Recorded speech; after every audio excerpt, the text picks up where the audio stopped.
Take my hand, together we'll fall now, we'll fall now. I don't know what to say, but I'll try my best. It's terribly cliche, 'cause when you... Hey guys, so I kind of wanted to take some time today and to talk to you all about what is it like to be a teen mom and to work. First of all, let me say being a teen mom is stressful and hard enough. I think being a parent in general, no matter your age or anything like that, is hard and it's stressful. But when you're a parent and you have to work, that only adds to your stress. So, first of all, I don't know what you all know. I've mentioned it before, but I'm a cook. When I was pregnant with Abrielle, I worked at Subway. I quit, and I didn't return to Subway. I had the option, but didn't. Just, for my own reasons, I didn't do that. So, where I work now, I'm a cook, like I said. And that wasn't what I was supposed to be doing there. That wasn't what I thought I was going to be doing. But that's where I got semi-trained and threw in. I've not even been working there a month. And I'm the only cook left now. So I'm kind of stuck in that position. So to start off with, how do my days go between going to work and being a mom? Alright, let me say I'm part-time, but I still work a ton.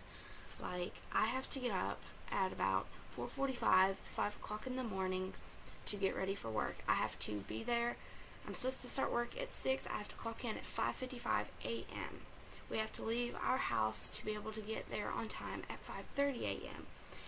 And, yes, when it's just you, it's so super easy to get out the door quickly and get to work or get wherever you need to go. But when you have a baby, it takes much longer because not only do I have to get myself ready, Sam has to get ready.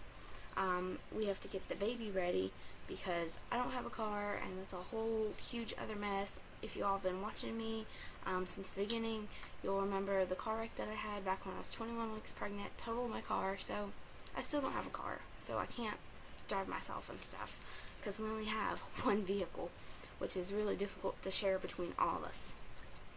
But so moving on, we have to get up super early, get her ready. She's crabby, we're tired, we're crabby because we're still going to bed at like 11 to 12 o'clock. So I get maybe 5 or 6 hours of sleep, maybe, if that. If she doesn't wake up, that's how much sleep that I get before work. So start you off work. I get in, I have to start cooking breakfast. Breakfast has to be out by 7 o'clock, and as soon as I'm done with breakfast, I have to start with lunch. Lunch has to be out by 11 o'clock. So basically, I have about 1 hour to do breakfast and about 3 to do lunch, and there's so much to do for lunch. And on top of that, I have to clean out the cooler, I have to put up stuff off the truck, I have to wash the dishes, keep the food stocked up there, do custom orders for customers. If there's like a big order for something, like if someone orders like, I don't know, a 48-piece tailgate box of chicken, I have to do that, and it has to be on time. So my job is high stress. It's a lot of work. It's a lot of on your feet. I don't normally get to take my breaks. I scramble to get my lunches in, and a lot of the times I take the bare minimum lunch because I have to get back to work. I'm the only one back there cooking, so my job is super stressful, and by the time I get off, I'm exhausted. Usually at minimum, I work 6-hour shifts. The most I've ever worked has been over 10-hour shift at a time. So you can imagine, I go in, like 5:55 in the morning and don't get to leave until 2, but even though I'm supposed to leave at 2, I'm clocking out at like 2:46, 1:46, 1:37, like after my time, because I can't get everything done.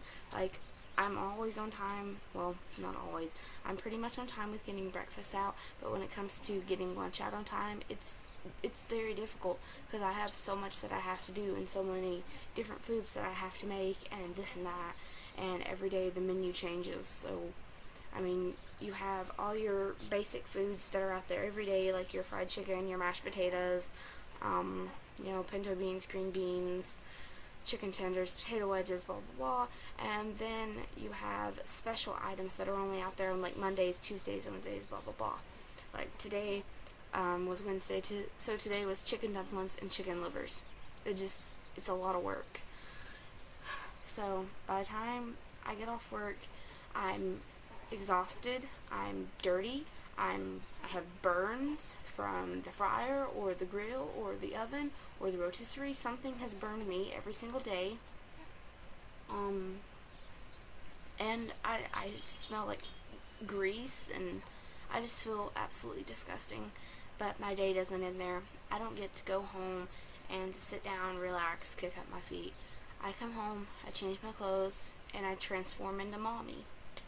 And after work, I'm taking care of the baby. I'm, making bottles, feeding, changing diapers, doing her laundry, our laundry, cleaning bottles, cleaning up the room,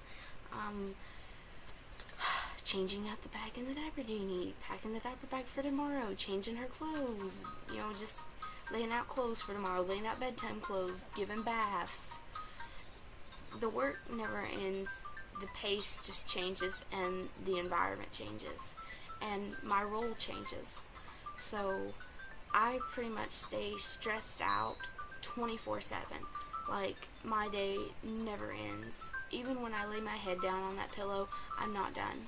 I still have things I have to do. And on top of going to work and being a full-time mommy, I'm also in college again. I'm back to school, and it's very, very difficult for me to squeeze in enough time to do my homework and not just halfway do it, to actually do it well so I can keep up my GPA and not just do the bare minimum to pass. Working as a teen parent is extremely stressful. It adds more to your mix, but in my situation, I have to work. Me and Sam both have to work for us to be able to support ourselves and our baby.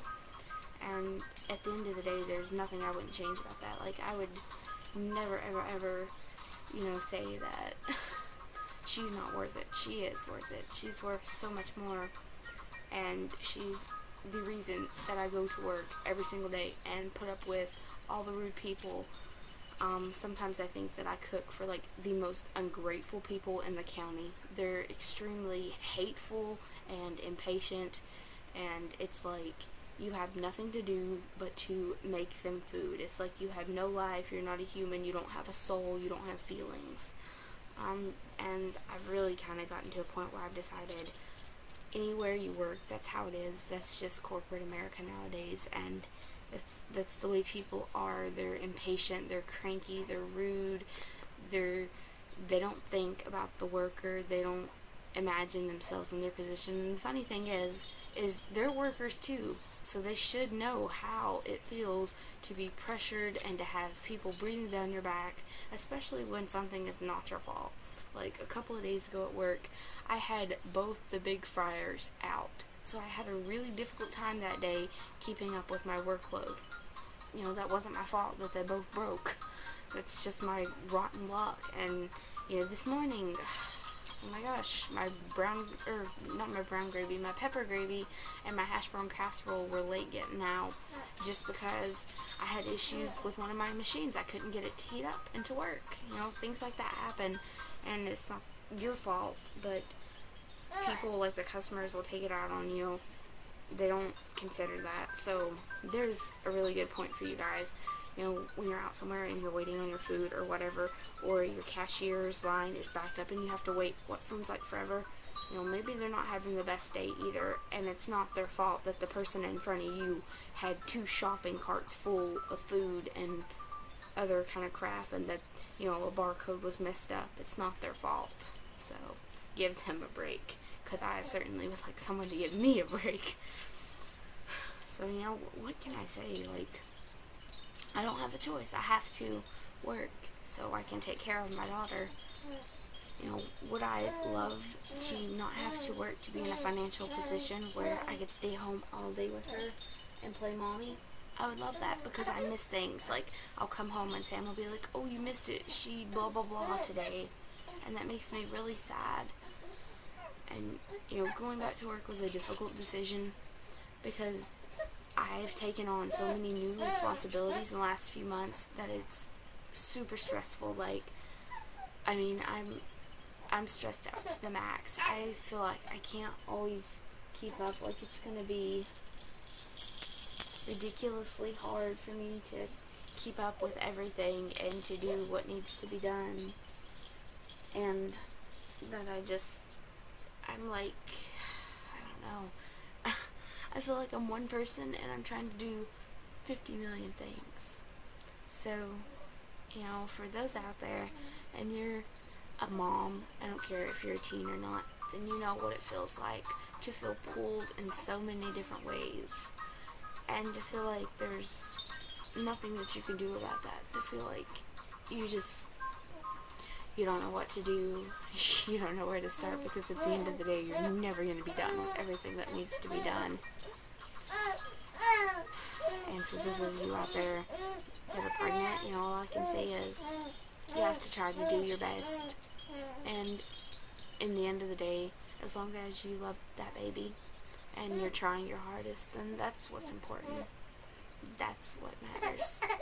Growing up, I didn't come from a family with money, but I remember being happy as a kid because my parents loved me and because my parents tried very hard for me and for, all my siblings. That's what I remember making me happy, was my parents' love. But as you can see, she's demanding attention. She had playtime in the background while I did this. And I'm going to go and have some little time with Abrielle. Bye.